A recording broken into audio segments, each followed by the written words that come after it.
ಕನಸಲಿ ತುಂಬ ಕೆಟ್ಟಿರುವೆನು ನಿನ್ನನ್ನು ಕೇಳದೆ, ರೆಕ್ಕೆಯ ನೀನೆ ಕಟ್ಟಿರಲು ಈ ಹೃದಯವು ಹಾರಿದೆ.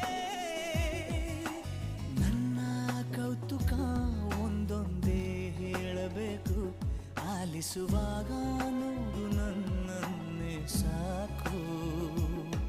ಸಹವಾಸ ದೋಷದಿಂದ ಸರಿ ಹೋಗಬಹುದೇ ನಾನು, ನನಗಾಗಿಯೇ ಕಾದಿಟ್ಟುಕೋ ಹಠವೊಂದನು. ಕೆಳಗುವ ಮುನ್ನವೇ ಪರವಶನಾದೆನು, ಅರಿಯುವ ಮುನ್ನವೇ ಪರಿಚಿತನಾಗಲಿ ಹೇಗೆ ಪ್ರಣಯಕ್ಕೂ ಮುನ್ನವೇ.